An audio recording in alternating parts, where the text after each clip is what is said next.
Hello viewers, फिर से मेरी चैनल में आपका स्वागत है। आज हम चैप्टर 6 को फर्दर प्रोसीड कर रहे हैं और स्टैंडर्ड 10 का बहुत ही इम्पोर्टेंट और आईएमपी क्वेश्चन कहा जा सकता है ऐसा आज हम ह्यूमन हार्ट की बात करेंगे और कहीं उससे लगते कई सारे टॉपिक भी डिस्कस करेंगे। और इसका डायग्राम भी आप देख सकते हैं, मैंने बहुत ही अट्रैक्टिव बनाया है जिससे आपको बहुत ही मज़ा आएगा पढ़ने में और बहुत ही अच्छा वीडियो लगेगा आपको।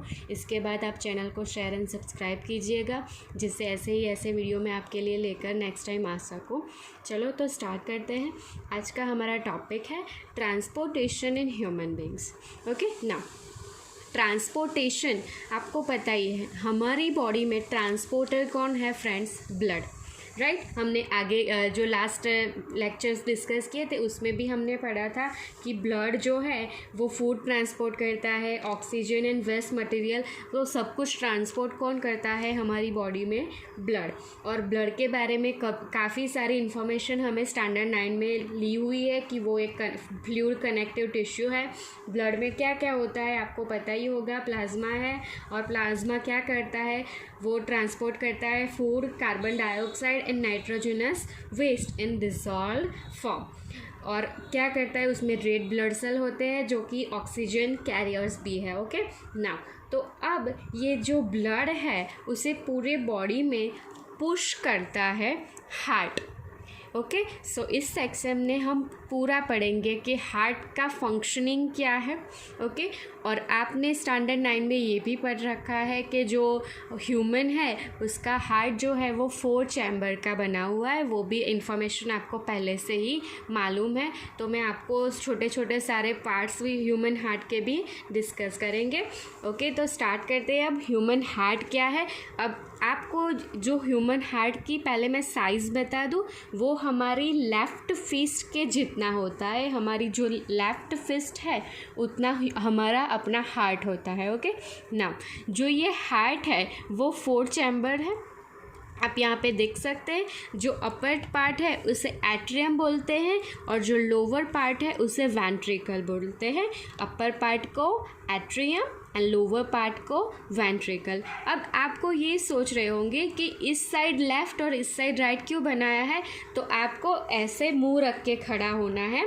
तो आप देखेंगे तब आप ये आपका लेफ़्ट होगा और ये आपका राइट। अगर आप उसके उल्टा हो सोचेंगे तो अपोजिट साइड आएगी।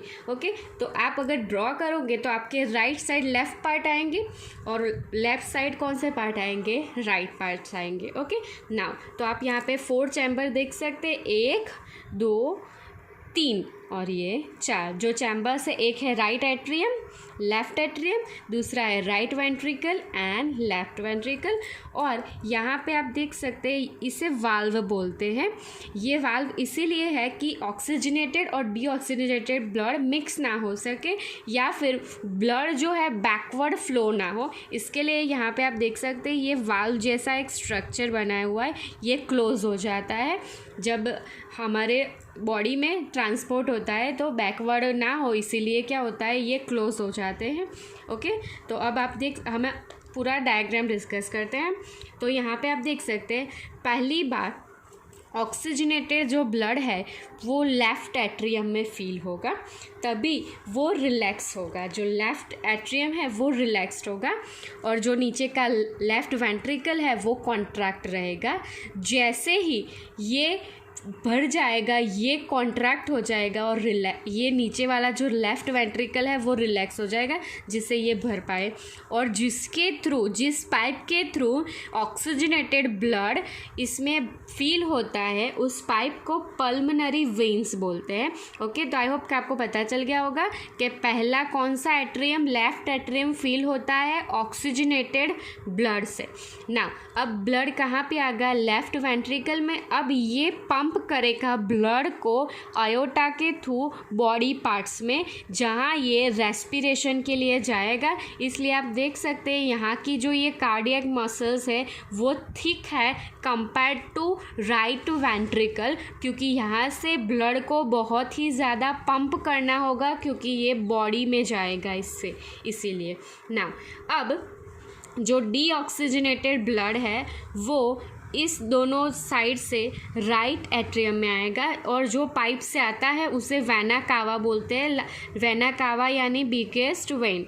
नाउ यहाँ पे दो वेना कावा है, ऊपर की है वो सुपीरियर है और नीचे की जो है उसे इन्फीरियर बोलते हैं। सुपीरियर वेना कावा बॉडी के अपर पार्ट से ब्लड लाता है और इन्फीरियर वेना कावा बॉडी के लोअर पार्ट से ब्लड कनेक्ट करके लाता है, कलेक्ट करके। और पहला कहाँ पे आता है? राइट एट्रियम में। ओके, नाउ जब ये राइट एट्रियम में आएगा तो वो रिलैक्स होगा और नीचे का राइट वेंट्रिकल कॉन्ट्रैक्ट होगा। जैसे ये फील हो जाएगा, ये कॉन्ट्रैक्ट हो जाएगा और नीचे जो राइट वेंट्रिकल है वो रिलैक्स हो जाएगा, जिससे ब्लड इसमें फिल हो जाएगा। और यहाँ से जब ये ब्लड यहाँ पे आ गया, फिर ये वाल्व क्लोज हो जाएगा, जिससे ब्लड का फ्लो बैकवर्ड ना हो। अब यहाँ से थोड़ा पंपिंग हो गया, ये ब्लड पल्मोनरी आर्टरीज के थ्रू लंग्स में चला जाएगा। फॉर ये डीऑक्सीजनेटेड है तो वो लंग्स में चला जाएगा, जहाँ पे CO2 लंग्स इनहेल कर देंगे और ऑक्सीजन वाला ब्लड फिर से लेफ़्ट एट्रियम में आ जाएगा ऑक्सीजन लेके। जो रेस्पिरेशन की प्रोसेस है वो हमने लास्ट वीडियो में लेक्चर में डिस्कस की हुई है, तो आपको पता चल जाएगा कि लंग्स क्या करता है। लंग्स ऑक्सीजनेटेड ब्लड को हार्ट को सेंड करता है और हार्ट जो डीऑक्सीजनेटेड ब्लड है वो लंग्स को सेंड करता है। सो ये डबल सर्कुलेशन है, वो हम आगे डिस्कस करती है। देखिए, तो आई होप कि आपको ये पूरा हार्ट का स्ट्रक्चर मालूम चल गया होगा।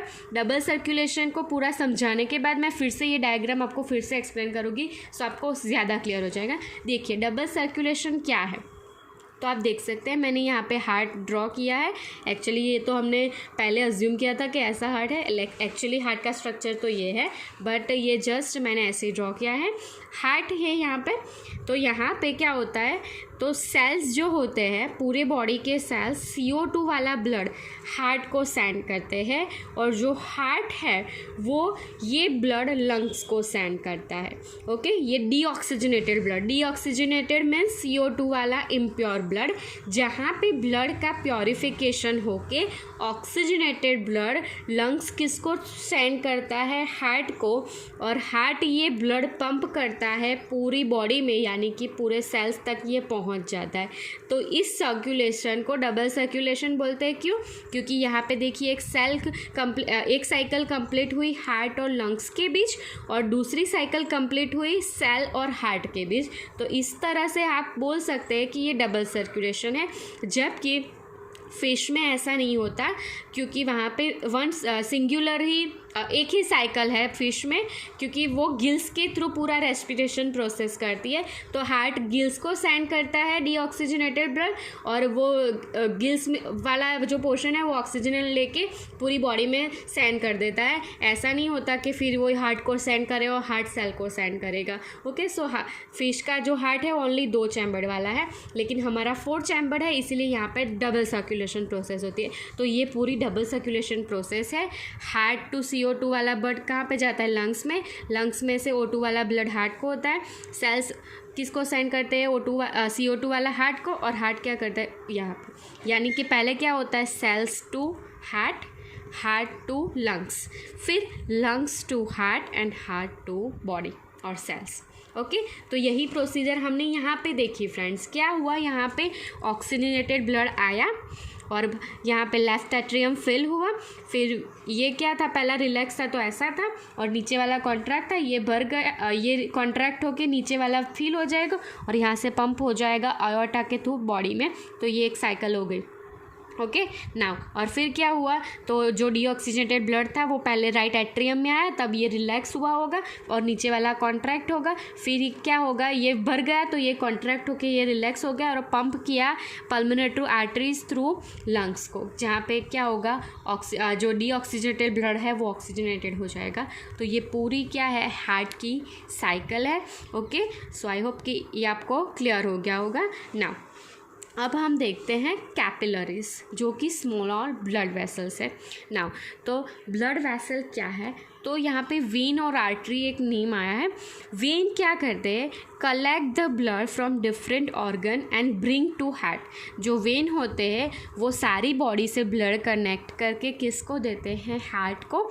और आर्टरीज क्या है, आर्टरीज क्या करते हैं, तो जो ऑक्सीजनेटेड ब्लड है वो ले जाते हैं पूरी बॉडी तक। ऑक्सीजनेटेड नहीं बोलेंगे क्योंकि यहाँ पे आपने देखा कि जो पल्मोनरी आर्टरीज है वो डीऑक्सीजनेटेड ब्लड देते हैं लंग्स को, इसलिए हम ऐसा नहीं बोल सकते कि वेन में ऑक्सीजनेटेड है और आर्टरीज में डीऑक्सीजेटेड है, क्योंकि पल्मोनरी वेन ऐसा है जो ऑक्सीजनेटेड ब्लड कनेक्ट करता है और पल्मोनरी आर्टरी ऐसी है जो डीऑक्सीजेटेड ब्लड करता है। इसलिए हम ऐसे वर्ड यूज़ करेंगे कि वेन क्या है, पूरी बॉडी में से ब्लड कलेक्ट करके लाता है, और आर्टरी क्या है, हार्ट में से पूरी बॉडी में ब्लड ले जाएगा। तो आप देख सकते हैं कि आर्टरी फर्दर डिवाइड होगी, ओके, आर्टरीज और वेन फर्दर क्या होती है, डिवाइड होती है, और इतने स्मॉल कि 1 सेल जितना थिक हो जाए ऐसा उसका डिवीजन होता है, उसे कैपिलरीज बोलते हैं।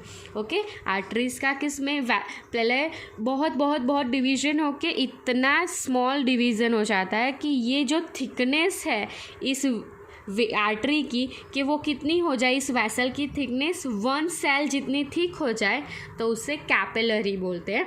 The smallest vessel, blood vessel बहुत सारी है, उसमें से स्मॉलेस्ट वैसल को कैपिलरीज बोलते हैं, जिसकी थिकनेस 1 सेल के जितनी होती है। यहाँ पे आप देख सकते हैं, मैंने यहाँ पे ड्रॉ किया है, ये कैपिलरी है, उसका जो आप स्ट्रक्चर देखेंगे तो उसमें 1 ब्लड सेल मैंने ड्रॉ किया है, उसके साथ में मैंने छोटे छोटे हमारी बॉडी के सेल ड्रॉ किए हुए हैं। तो यहाँ पे क्या होगा, exchange of material between blood and surrounding cell, यहाँ पे सराउंडिंग सेल और ब्लड के बीच एक्सचेंज हो जाएगा इस वॉल के थ्रू। यहाँ पे ये वॉल्स है, उसके थ्रू ऑक्सीजन और कार्बन डाइऑक्साइड का एक्सचेंज हो जाएगा। ओके, और यहाँ पे होल्स भी होते हैं, वो हम नेक्स्ट लेक्चर में नेक्स्ट जो टॉपिक है उसमें डिस्कस करेंगे।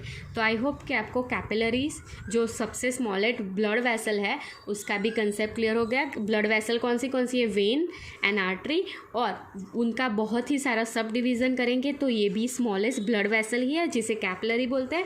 उसके पहले हमने क्या पढ़ा, डबल सर्कुलेशन, उससे पहले पढ़ा हमने पूरी हार्ट की स्ट्रक्चर। ये डायग्राम बनाना बहुत ही ईजी है, आप इजीली बुक में देख के पूरा डायग्राम ड्रॉ कर सकते हैं। इसके 4 चैम्बर है, right atrium, left atrium, right ventricle, left ventricle, ये कार्डियक मसल है, और ये जो सेप्टम है ये दोनों पार्ट को क्या करता है, डिवाइड करता है। पल्मोनरी वेन जो कि ऑक्सीजनेटेड ब्लड लंग्स थ्रू यहाँ पे लाता है, और पल्मोनरी आर्टरी जो डीऑक्सीजनेटेड ब्लड लंग्स को सेंड करता है, और एओर्टा के थ्रू पूरा ब्लड पूरा ब्लड हार्ट के बाहर यानी कि बॉडी में पहुँच जाता है। यहाँ से पुश ज़्यादा करना है, इसीलिए यहाँ पे जो मसल है वो थिकर है कंपेयर टू दिस। यहाँ पे भी पंप होता ही है लेकिन यहाँ से ओनली लंग्स को सेंड करना है, सो ये पंप कम होगा compare to this pumping. Okay, so ये पूरा जो मस्कुलर ऑर्गन है यानी कि ह्यूमन हार्ट, उसका डिस्कशन यहाँ पे फिनिश होता है। इसकी साइज़ कितनी होती है, 1 फिस्ट के जितने। नाउ एक और इन्फॉर्मेशन मैं आपको दे दूँ जो कि है ब्लड प्रेशर। अब आपने यहाँ पे देखा पंप यानी क्या करना है, प्रेशर देना है। तो आपने देखा होगा कि ब्लड प्रेशर की प्रॉब्लम भी होती है। अब वो मेज़र भी करते हैं, वो कैसे मेज़र करते हैं तो मैं वो आपको बता दूँ। जब यहाँ ये दोनों सिंक्रोनाइज होते हैं, जब ये रिलैक्स रहता है तो ये रिलैक्स रहते हैं, उस टाइम ये दोनों यानी कि left atrium and right ventricle contract रहते हैं। और इसकी ऑपोजिट प्रोसीजन, जब ये कॉन्ट्रैक्ट होते हैं तो ये दोनों रिलैक्स होते हैं, यानी कि ये दोनों सिंक्रोनाइज में है और ये दोनों भी सिंक्रोनाइज में है। तो ये प्रेशर जो मेज़र करते हैं डॉक्टर, वो कौन सा प्रेशर मेज़र करते हैं, वो इसका लेफ़्ट वेंट्रिकल का प्रेशर मेज़र करते हैं। उसका जो लार्जेस्ट जो प्रेशर है वो है 120 mm ऑफ SG, जिसको बोलते हैं वेंट्रिकुलर सिस्टोलिक प्रेशर। ओके, और सिस्टोलिक प्रेशर भी बोला जाता है। और जब ये कॉन्ट्रैक्ट होता है तो इतना प्रेशर होता है, और ये जब रिलैक्स रहता है तो प्रेशर होता है 80 mm ऑफ SG। इसको बोलते हैं डायस्टोल प्रेशर, डायस्टोलिक प्रेशर, और इस कंडीशन को बोलते हैं डायस्टोल। ओके, तो प्रेशर किसका मेज़र करते हैं डॉक्टर्स? इसका जो प्रेशर है कॉन्ट्रैक्ट होने के समय 120 mm of Hg and relax होने की जो टाइम होती है उस टाइम है 80 mm ऑफ Hg, इसीलिए बोलते हैं 120/80। और जो इंस्ट्रूमेंट से ये प्रेशर मेज़र होता है उसे स्फिग्नोमैनोमीटर बोलते हैं। जो प्रेशर मेज़र करता है उस इक्विपमेंट को क्या बोलते हैं? स्फिग्मोमैनोमीटर। ओके, तो ये थोड़ी एडिशनल इन्फॉर्मेशन थी। नाउ अब हम डिस्कस करते हैं प्लेटलेट्स के बारे में। प्लेटलेट्स क्या है? तो प्लेटलेट्स देखते हैं। अब ये प्लेटलेट्स क्या है? तो जब हम इंजर्ड होते हैं तो हमारी बॉडी में से ब्लड लॉस होता है, राइट? तो अगर ये ब्लड लॉस स्टॉप नहीं होता तो ये बहुत ही डेंजरस कंडीशन होती है हमारी बॉडी के लिए। सो ये नेचुरली ही स्टॉप होना चालू हो जाता है बिकॉज ऑफ प्लेटलेट्स। तो इसका मैकेनिज्म आपको पता चल गया, ये स्टॉप करेगा ब्लड फ्लो को when we are injured. Now तो थोड़ा डिस्कस कर लेते हैं। और when we are injured and start bleeding, naturally the loss of blood from system has to be minimized. कम होने लगता है धीरे धीरे। It happens because of platelet cells which are circulate around the body and plug this leakage by helping to clot the blood at the point of injury. Clot यानी कि जाम होना start करता है, ये प्लेटलेट्स इसमें हेल्प करता है। सो ये बहुत ही इम्पोर्टेंट टॉपिक है प्लेटलेट्स। ये 1 मार्क्स में भी आस्क हो सकता है ऐसा में। Okay, now again very important system of our body which is lymph. Okay, इसे प्रोनाउंस करते हैं लिम्फ। ये सब जो वर्ड है वो वाटर लाइक से आया है, ये लैटिन वर्ड है वाटर लाइक यानी कि लिम्फ। नाउ तो ये एक्चुअली है क्या? तो मैंने इसकी फिगर ड्रॉ की है। एक्चुअली बुक में फिगर नहीं है, ओनली थोड़ा डिस्क्रिप्शन है, ये जस्ट फिगर इंफॉर्मेशन के लिए है। ये जो लिम्फ है, तो जब हमारी ब्लड वेसल होती है यानी कि कैपिलरी स्मॉलेस्ट ब्लड वेसल, उसमें छोटे छोटे पोर्स होते हैं। उस पोर्स से लीकेज होता है किसका? प्लाज्मा का। ब्लड प्लाज्मा है उसका लीकेज होता है, लेकिन उसमें रेड ब्लड सेल नहीं जाते, इसीलिए जो प्लाज्मा है वो कलरलेस है। ओके, इसीलिए इसको वाटर लाइक बोलते हैं। उसमें लेस अमाउंट है, प्रोटीन भी थोड़ा लीक हो जाता है। यहाँ पे छोटे छोटे पोर्स होते हैं। ये जो हमारी कैपिलरी है उसमें यहाँ पे छोटे छोटे क्या होते हैं? पोर्स। और इसके साथ ही हमारे सेल कनेक्टेड है। सेल जो होते हैं वो सरफेस से जो रेड आरबीसी है और ये जो सेल है वो इस सरफेस से ही CO2 और ऑक्सीजन का जो है एक्सचेंज कर लेते हैं। लेकिन तो जो नाइट्रोजनस वेस्ट और जो फैट मॉलिक्यूल्स है ये सब जो एक्सचेंज करने के लिए यहाँ पे क्या होता है? पोर्स होते हैं। तो इसी पोर्स से थोड़ा प्लाज्मा क्या होता है? लीक होता है, और इसे ही हम लिम्फ बोलते हैं। अब आप सोचते होंगे इतना सारा लीकेज हो गया होगा, तो जो लिम्फ वो क्या है? एक लिक्विड है। अगर लिक्विड की मात्रा ब्लड में से कम हो गई तो ब्लड थिकन हो जाएगा, लेकिन एक्चुअली ऐसा नहीं होता। ये जो लिम्फ है वो एक सिस्टम बनाता है और पूरा फिर वापस से वेन में ही चला जाता है, इसीलिए हमारा जो ब्लड है उसकी थिकनेस मेंटेन रहती है। वो सिस्टम क्या है वो हम देखते हैं। देखिए यहाँ पर लिम्फ जो हुआ लीक, ऐसे करके वो क्या जनरेट करेगा? Lymph vessel. और फिर ये लिम्फ वैसल किस में कन्वर्ट होगी? लिम्फ कैपिलरीज में। ओके, छोटी छोटी कैपिलरीज होती है और कैपिलरीज कनेक्ट होकर लिम्फ वैसल बनाते हैं, और लिम्फ वैसल ये जो पूरा लिम्फ है वो किसको थ्रो कर देते हैं? वेन को। ये जो होता है वो आर्टरीज को सेंड नहीं कर सकते, क्योंकि आर्टरीज में ब्लड बहुत ही सारे प्रेशर के साथ घूमता है पूरी बॉडी में, और वेन में प्रेशर कम होता है। इसीलिए लिम्फ वैसल जो होती है वो कहाँ पे ओपन होती है? वेन्स में, यानी कि ये लिम्फ फिर से हमारे ब्लड में कंबाइन हो जाता है, इसलिए ब्लड की थिकनेस मेंटेन रहती है। ओके, सो आप आई होप कि आपको लिम्फ का पूरा जो आइडिया है वो आ गया होगा। अब मैं थोड़ा और भी आपको इसे लिखते क्या आते हैं वो बता देती हूँ। Through the pores present in a walls of capillary some amount of plasma और protein escape into intercellular spaces, यानी कि यहाँ पे सेल के बीच में जो स्पेसिस है वहाँ पे in the tissue to form the tissue fluid और लिम्फ, और उसे ही क्या बोलते हैं? लीकेज को ही लिम्फ बोलते हैं। Lymph carries digested and absorb fat.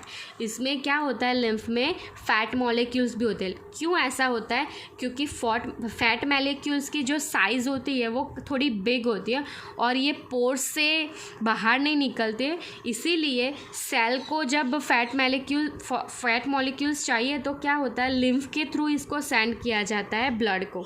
Okay, blood में जो होते हैं लिम्फ थ्रू ये फैट मॉलिक्यूल्स क्या होते हैं, इंटेस्टाइन से लिम्फ थ्रू ही पूरी बॉडी में घूमते हैं, क्योंकि ये जो थिकनेस होती है जो फैट मॉलिक्यूल्स से वो इससे बड़ी होती है, इसीलिए। Lymph carries digestion and absorbs fat from intestine and drains excess fluid from extracellular space back into the blood। और वेन थ्रू ये पूरा फिर से किस में चला जाता है, ब्लड में। तो ये पूरा किसका स्ट्रक्चर था, लिम्फ यानी कि जो प्लाज्मा है उसका थोड़ा लीकेज होना, किससे, पोर्स से। ओके, ये पोर्स कहाँ पे प्रेजेंट होते हैं, जो कैपिलरीज होती है वहाँ पे। कैपिलरीज किससे जॉइन होती है, सेल से। यहाँ पे जो गैसेस का एक्सचेंज होता है और पोर्स से क्या होता है, डाइजेस्टेड फूड एंड ऑल का एक्सचेंज होता है। ओके, तो यहाँ पे पूरा जो ह्यूमन ट्रांसपोर्टेशन का सिस्टम था वो फिनिश होता है। इस लेक्चर में हमने क्या क्या डिस्कस किया, इस लेक्चर में हमने डायग्राम डिस्कस किया ह्यूमन हार्ट का, जो कि 4 चैम्बर है। उसके बाद डबल सर्कुलेशन क्या है, तो cell to heart and heart to lungs, ये पूरा डीऑक्सीजेटेड ब्लड और ऑक्सीजनेटेड ब्लड पहले हार्ट को सप्लाई होता है लंग से, और हार्ट जो होता है वो सेल को यानी कि बॉडी को सप्लाई करता है। उसके बाद हमने कैपिलरीज का कॉन्सेप्ट लर्न किया। उसके बाद हमने क्या लर्न किया, platelets, and then we discuss about the lymph. तो आई होप कि ये सारे टॉपिक्स आपको क्लियर हो गए होंगे, और इसकी जो पूरी नोट्स है वो मैं मेरे कॉन्टैक्ट में जितने भी स्टूडेंट्स हैं उसको व्हाट्सएप के थ्रू भेज दूँगी, और जिसे भी चाहिए वो मेरा पर्सनली कांटेक्ट कर सकते हैं। ये मेरा नंबर है, आप इस नंबर पर मुझे कांटेक्ट कर सकते हैं for notes and for more videos. Subscribe the channel. Thank you.